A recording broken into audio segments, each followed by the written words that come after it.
Time now for Main Street Magazine on Robin Hood Radio. We get together with Thorunn Kristjansdottir. We talk about some of the stories that you can find in Main Street Magazine, and we bring in Thorunn right now. Good morning, Thorunn. How are you this morning? Good morning. Pretty good. How about you? I'm fine. I'm not looking forward to Saturday and Sunday with the weather forecasts that they're calling for such a freeze. And you know what's bad about these freezes that come in like this? On Friday, it's going to be in the 50s with rain. And then Friday night and Saturday and Sunday, it's going to be bitter cold with wind chills around zero. Ooh. You know, you can't have a worse combination of feeling nice and warm and then bitter cold. But then again, it's Christmas Eve and Christmas Day, and I'll just stay hunkered up in Casa Miles, Santa Land. Exactly. Well, I have a couple of friends who are in Western Canada, and they've been posting some pictures, and it's -40 in the wind chill there. So I was like, well, maybe it's not so bad here. No, and Papagano does tell anybody if you've got a plane scheduled for Friday, see if you can change it to Thursday because the airports from Atlanta, Hartsfield to Chicago and into New York will all be dealing with high winds and probably massive delays. So if you can, try to change it, and if not, just grit your teeth and see what happens. Speaking about traveling. See how I put that in there so smartly, and Nice segue, yeah. You've got an article, the Housatonic Valley Regional High School International Travel Club, which, by the way, yes, has just gone from a few members to tons of members. The title of the magazine piece is "Oh, the Places You'll Go." Indeed, Ian Straver, who is not just one of our writers, but the principal at Hoosie, penned this, so he has a kind of behind-the-scenes angle at this, but he shared with us the travel club and some of the places they've gone and kind of the global awareness that it brings, so it's not just that the kids get to travel, but, the meaning behind it, the values it brings to them, and then also talks a little bit about the places they've gone and the things that they've learned. Well, I think what's really important about a travel club like this, first of all, the way they've revamped their fundraising and everything, the community's involved. And basically, if they can do it, no kid is left behind. No student is left behind. Second of all, what better way to get to understand and know the world than if you're a teenager, a student, and you go and you hang out in other lands and you meet other students and other people your age. What better way to understand other cultures? It's really important, and to see that there's more to life than just kind of our own bubble. Not to say that our bubble isn't great, but it gives you a wider perspective and maybe helps you look at the world a little differently. Yeah, a much better understanding. I mean, a lot of Americans, their only exposure to other parts of the world are when the Olympics come up every 2 years. They have an Olympics. One is winter, one is summer, or else when you get like the World Cup that came up this year every 4 years. But other than that, the interaction and trying to understand what goes on. I remember when the Olympics were in Japan, and so many Americans were just amazed that the bathrooms in certain places in Japan were designed for Japanese people, which are totally different than American bathrooms. And I remember some people had emailed me and saying, if a country holds an Olympics, they should have bathrooms like America. And so I said, no.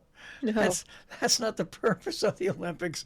Isn't to try to copy everything that America has. It's you go to another country, you meet and greet other athletes, you participate, and you live the much of the culture as you can. And that's where the travel club at Housatonic is so great. And like I said, if you went back 5 or 6 years, I think maybe the travel club sent 4 or 5 kids, students. I'm not going to call them kids anymore because students aren't kids anymore. Right. It sent 4 or 5, but now they're in the teens, and I think they even might take multiple trips a year. Which, like I said, Housatonic is great because it's got the foreign travel club, and it's also got where they bring foreign students here, where they exchange students every year. And it's just a terrific way to get to know people from other individuals. Like I said, that when I was in high school, uh, our foreign exchange student Anne Marie was from Austria, and to this day, because of one of the good things about Facebook and social media, we all still in the class can connect with her and Yeah, yeah, see how she's doing 50 years later. It's amazing. yeah. It's fantastic. Well, we'll go on to memories, and of course, there's holiday memories and holiday remembrances. Now, I don't know what it was like when you were growing up. When I was a kid, every year we would move and we would celebrate different holidays, and we would go to different people's houses in the family. And when I say there would be 50 people that would show up. You Yeah. know, they were huge, big family get-togethers for Christmas, for New Year's, for July 4th, for all these holidays, Thanksgiving, and you've got a great story about holiday remembrances. And when I sit down every year around Thanksgiving and Christmas, uh, they come flooding back the great memories. Well, it's the traditions that we've created, right? So for this article, Jesse DeGroot is one of our new writers who has joined our ranks, and he shared a personal piece about his holiday remembrances and, about making memories and about some of the specific things that happened in his family when he was a child that he's brought forward to today.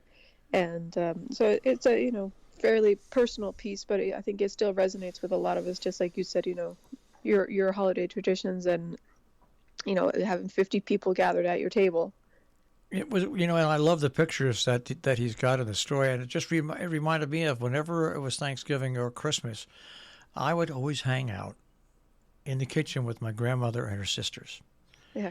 And to this day, I think I'm the only one that cooks what they used to cook, were pierogies, potato pancakes, stuffed cabbage, peppers. I mean, I learned all those recipes from just hanging out with these four incredible cooks. And then I love sitting at the children's table because while everybody else got to talk politics and everything, I would get to make a turkey and cranberry and stuffing sandwich. Part of my growing up experience. Well, anyway, then you go from that story to New Year's traditions around the world. Yeah, Regina researched a bunch of traditions and she's outlined them in, I don't know, about a dozen different countries from Colombia and Croatia to Denmark and France. And it just highlights a few of the traditions in that country and those cultures. And it just like the travel club we were talking about, just understanding different cultures and some of the ins and outs of it. Here are some of the specifically New Year's traditions of these places, and they're some are really fun and some are super interesting and some are very curious. So I enjoyed reading it and learning a little bit about these different countries and what they have going on around the New Year's. And when I think of New Year's, I've never ever had the inclination to be in New York on New Year's Eve. Just Me either. I can't see standing outside in cold weather and being literally no place to go within a 3-block area and being shoulder to shoulder with people. But we had a great piece done by someone who actually participated in throwing the confetti. Okay. And it was a great piece, and it mentioned that you had a thorough background check. There are unbelievable rules to throwing the confetti, Uh-huh. and he said it was one of the most amazing experiences he ever had, being in that top of that building with the windows open and throwing out all this confetti, and it was a great look at a different way of celebrating New Year's Eve, actually being with the person throwing confetti out the windows. Michael White from Hillsdale General Store. Okay, yeah. He's the one who told us about it, and then he records a segment, and each New Year's we play that segment because Okay. it's a terrific segment. Well, so we've talked about this. What's coming up next on the calendar for the month of January? Usually January doesn't have any theme, so we have a little bit of a mixture of stories, but we're really starting to prep, for our 10-year anniversary, which is coming up in March. And I can't believe that Main Street Magazine is going to be 10, but it's kind of a big deal, I guess. And so we're looking to celebrate. I'm hoping to make our biggest issue yet in order to celebrate that. And we're doing some looking back and compilation stuff, and all the writers have kind of free reign for that. But usually March is our animal and farming issue, so we've moved that up to February, so that we can make a very special anniversary issue. And so we're getting pretty excited about these upcoming issues for the next quarter or so. And so there's a lot going on with that. Main Street Magazine, of course, are free pickup throughout our tri-state region, and also their companion website, mainstreetmag.com on the web. Happy holidays, Merry Christmas to you, Thorunn, and we'll speak to you next week. Sounds good. Happy holidays. Take care. Bye-bye. That is Main Street Magazine on Robin Hood Radio. And, of course, you can find Main Street Magazine at mainstreetmag.com.